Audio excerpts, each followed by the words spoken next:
আসসালামু আলাইকুম এভরিওয়ান, আমি আবার আপনাদের সামনে হাজির হয়ে গেলাম আর একটা রেসিপি নিয়ে। আজকের রেসিপিটা হচ্ছে বাইলের শাক ভাজি। তো এই শাকগুলোকে আমরা বাইলের শাক বলে থাকি, আপনারা কী শাক বলে থাকেন কমেন্টে জানিয়ে দেবেন। তো এই শাকগুলো কিন্তু খেতে হয় যেমন আপনার পেঁয়াজের খেতে, ধানের খেতে, গমের খেতে।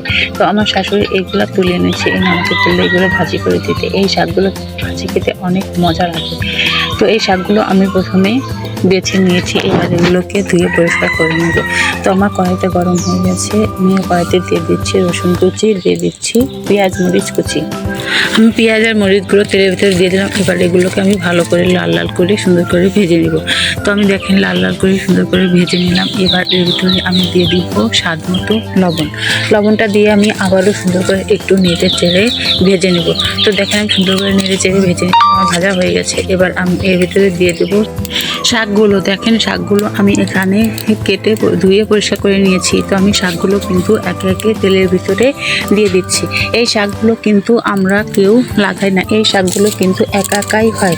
আর এই শাকগুলো খেতে কিন্তু অনেক মজা। আপনি টাকি মাছ দিয়ে ভাজি করে খান, চিংড়ি মাছ দিয়ে ভাজি করে, সব কিছু দিয়ে কিন্তু খেতে অনেক মজা। তো আমার দেওয়া হয়ে গেছে, আমি একটা ঢাকনা দিয়ে রেখে দিলাম। ফিরে আসলাম কিছুক্ষণ পর, দেখেন আমি শাকটাকে আবার একটু সুন্দর করে নেড়ে চেড়ে দিচ্ছি। শাকের কালারটা দেখেন একদম সবুজ, ন্যাচারাল একটা কালার এসে গেছে। দেখেন আমি সুন্দর করে নেড়ে চেড়ে, দেখেন আমার শাক থেকে কিন্তু পানি বেরিয়ে গেছে। আমি কিন্তু শাকে কোনো এক্সট্রা পানি দিইনি। তো আমি নেড়ে চেড়ে এবার শাকটাকে আমি একটু দমে রেখে দেবো। তার জন্য একটা ঢাকনা দিয়ে আমি ঢেকে দিলাম। ফিরে আসলাম কিছুক্ষণ পর, দেখেন আমার শাকটা কিন্তু হয়ে গেছে। এবার আমি শাকটাকে নেড়ে চেড়েই ভেজে নেব।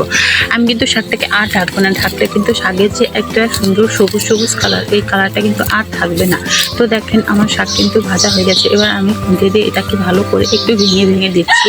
দেখেন আমার শাকের কালারটা কিন্তু একদম ন্যাচারাল একটা সবুজ কালার। এই শাক দিয়ে ভাত মাখালে ভাতটা একদম সবুজ হয়ে যাবে, আর দেখতেও অনেক ভালো লাগবে, আর খেতে তো সেই মজা। আমার তো শাকটা কিন্তু হয়ে গেছে। তো দেখেন আমি শাকটাকে আবার একটু দমে রেখে দিলাম। এবার আমি শাকটাকে ভালো করে একটু নেড়ে চেড়ে ভেজে নিচ্ছি।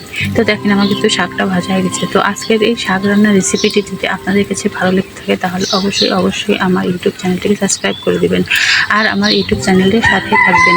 লাইক কমেন্ট শেয়ার করতে কিন্তু ভুলবেন না। তো আমি শাকটাকে কিন্তু নামিয়ে নিচ্ছি। এই তো আমার তৈরি হয়ে গেছে গরম গরম বাইলের শাক ভাজা। তো দেখেন শাকের কালারটা কত সুন্দর লাগতেছে। তো আজকের জন্য ভিডিওটি এখানে শেষ করছি। আল্লাহ হাফেজ।